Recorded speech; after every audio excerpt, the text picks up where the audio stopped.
Okay guys, today we're going to talk about graphing quadratics. And we're going to talk about graphing them in the three forms we learned about: standard, vertex, and intercept. Notice in all three cases they have the letter A. Remember from Unit 1 that A indicates the steepness of the graph.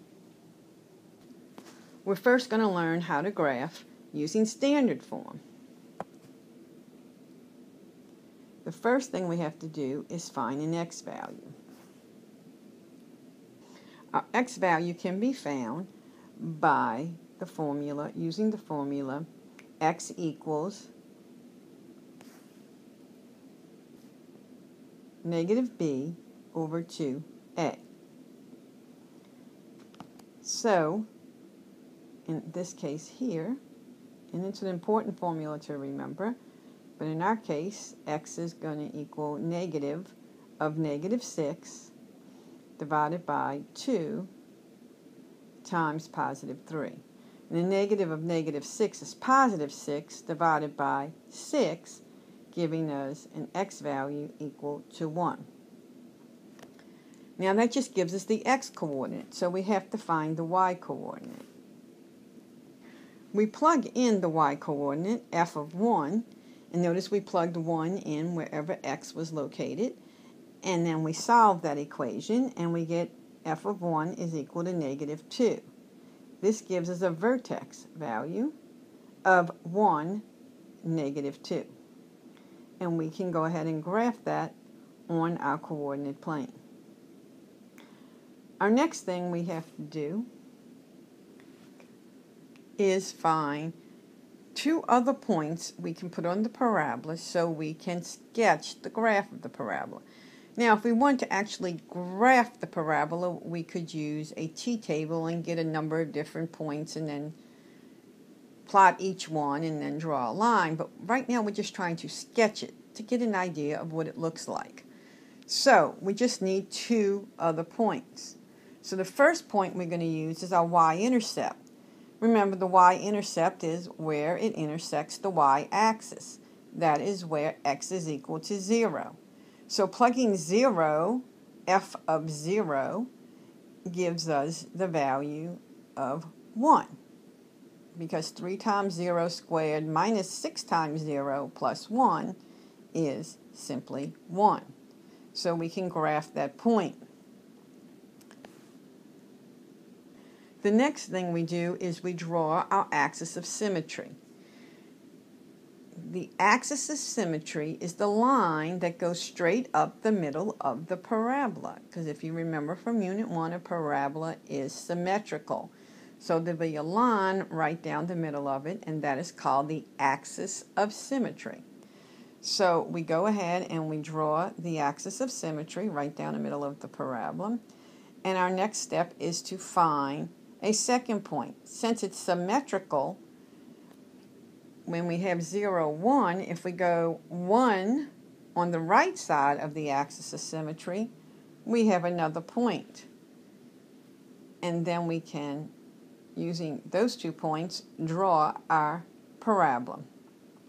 Now remember, when you drawing these parabolas, they are not straight lines.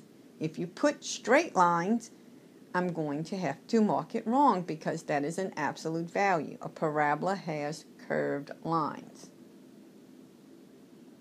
Next, we're going to look at how to graph a quadratic that is in vertex form.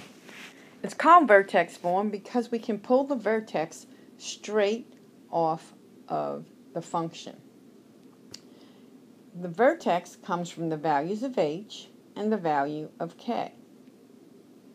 This gives us our vertex. So let's look at a particular function in vertex form. 2 times x plus 3 squared minus 2. Pulling the values straight off the equation, we're going to get negative 3, which is the h value, and negative 2, which is the y value. Don't forget that when we take it out of the parentheses, we always use the opposite value. So since there's a plus 3 in the parentheses, the h value is negative 3. This provides us with our vertex. So let me clean up the coordinate plane here. So now we can graph that point, negative 3, negative 2 on the graph. So then we're going to find our y-intercept by setting x equal to 0. So we're finding the function of 0. And that's going to give us 2 times 0 plus 3 squared minus 2, which gives us 2 times 9 minus 2.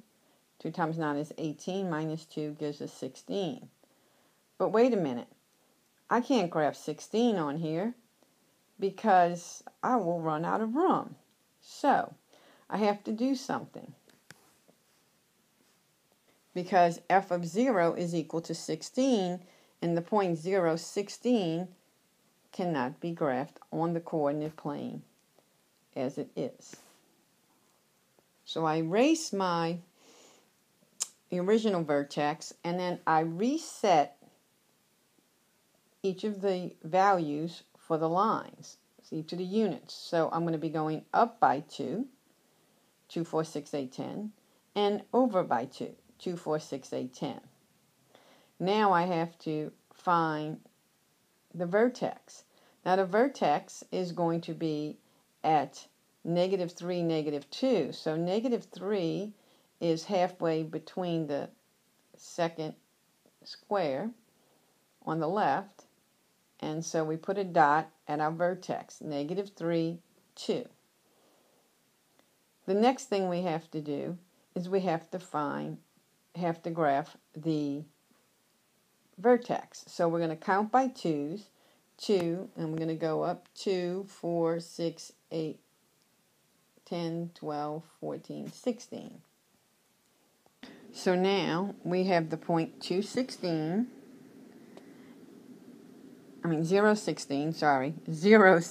because we counted up by 2s, 2, 4, 6, 8, 10, 12, 14, 16. We draw our axis of symmetry, and then we find a symmetrical point on the opposite side of the axis of symmetry. So it's 1.5 on the right, so we go 1.5 on the left and draw our other point.